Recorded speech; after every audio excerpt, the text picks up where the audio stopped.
Okay, this video is what is the TI graphing calculator capable of graphing? Also known as how to graph on your graphing calculator. So let's start off by jumping into y equals. This is the place where we input graphs.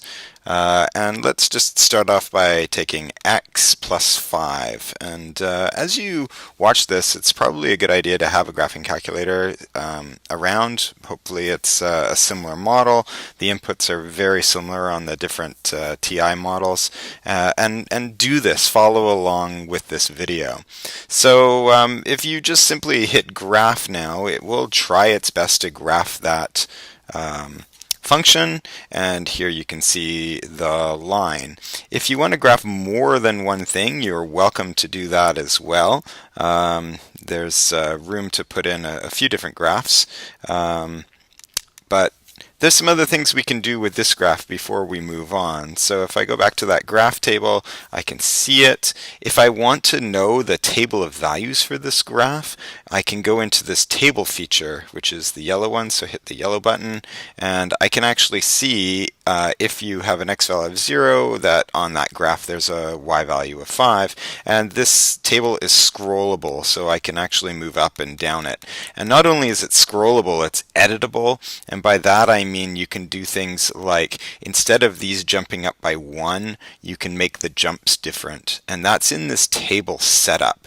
So if you go into second table setup, it says where do you want to start your table, and so I can start my table at say 5 and hit enter. And what's the change? What are those little jumps in your table? Right now they were 1, but I can make them 0.5s, hit enter, and then go back to my table, and I will now see that it starts at 5 and it has jumps of 0.5, and my table is now going to continue doing jumps of 0.5. You can just go back to table set, you can start it back at 0 with little jumps of 1, because that's a nice setting, and go back into your table. Another cool thing is, if you don't want to have to keep jumping back and forth between the graph and the table, then you can actually set this calculator up under the mode key to show you both. And that's down here under graph table, GT. If you press enter, now when you go and try and graph something, it shows you the table of values at the exact same time. And you can actually,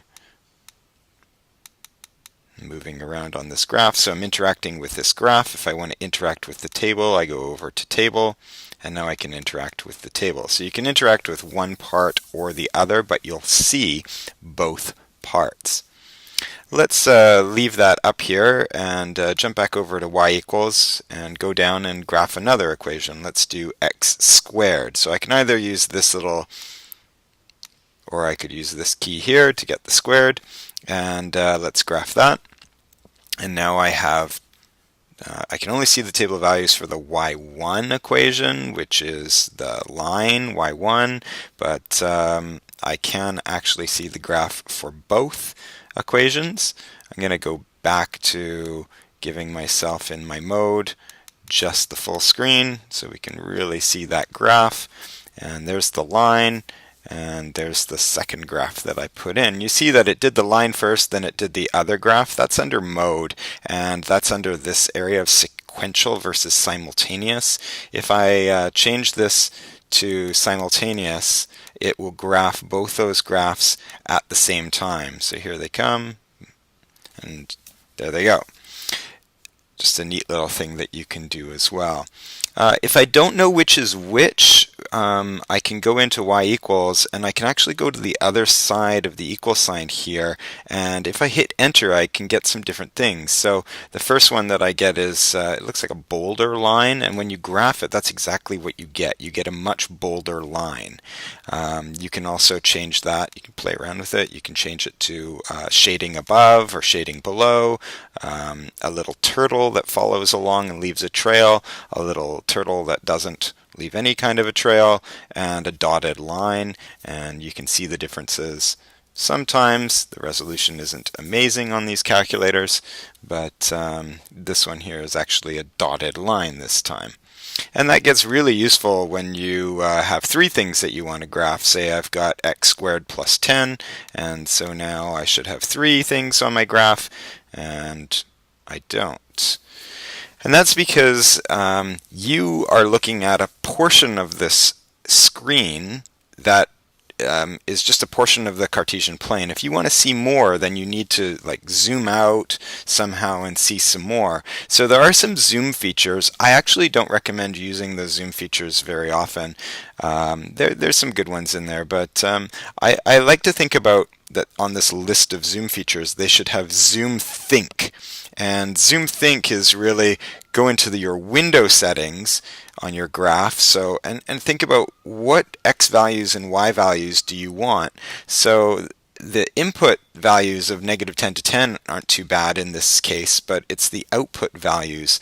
So if I go down here and I go a little higher, maybe to 30, I actually will now see there's the linear and there are the other two graphs.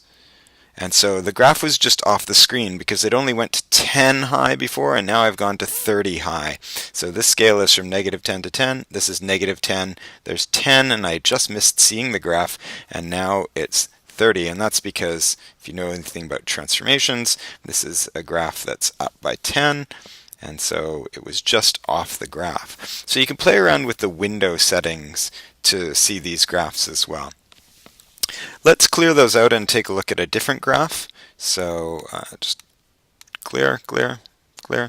If you don't want to clear, if you want to leave one in, you can just hit enter here. If that's not bold, it won't graph it. It'll just keep it there in case you ever want to use it again. And let's graph 0.1 x cubed and just see what that graph looks like. So there's just one graph, and I don't really need to see all this stuff up here. So let's go back to the -10 to 10 and -10 to 10. That's actually a standard setting.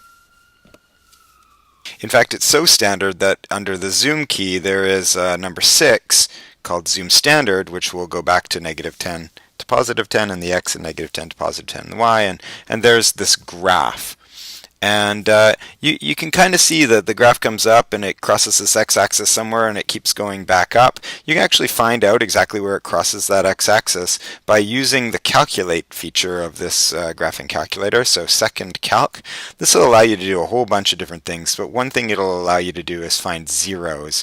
And to do that, it'll ask you a left boundary, and it's a little bit subtle, but up here there's going to be a little arrow that comes. So it's going to ask me for a domain between a number of x values that I'm looking for the zero. I think the zero is somewhere around 0 actually, but I'm going to first select a left boundary, and there's that little arrow, and then I need to go select a right boundary of places to look for. So just cruise across here a little bit, hit enter, and so it's going to search between these x values, and then it says guess, and it really doesn't matter most of the time where you guess, just somewhere kind of close, and it should be able to calculate. It's taking a little bit of time, but it should be able to calculate my 0. And there it is. It found that the x value is really close to 0. For some reason it was having some trouble with this, but it'll find the point 0, 0. And you can confirm that by going to the table again and seeing that it actually goes through the point 0, 0. Okay, let's go back into y equals. I actually deleted out the other equation, but let's put in a new one, maybe -x squared plus 10. And graph that, and I get this. And you can see these two graphs meet over here. Well, you can use the calculate feature to find their intersection, which is number 5, and it just asks you, what's the first curve? Is it y1? Yes, it is. And what's the second curve? Is it y2? Yes, it is. And where do you think that they meet? So they actually meet somewhere over here, and they maybe meet over here again. I'm really interested in this one, and so I can hit enter, and it will actually calculate that x value. And what's really cool is even if I quit out of the calculator, it remembers what that x value is worth. So I don't have to use the storage button. I can use this if I want to for further calculations, but it actually will calculate that intersection no problem. Okay, so there's a little intro. I'll make a follow-up video on a couple of other things that are handy to know in part 2.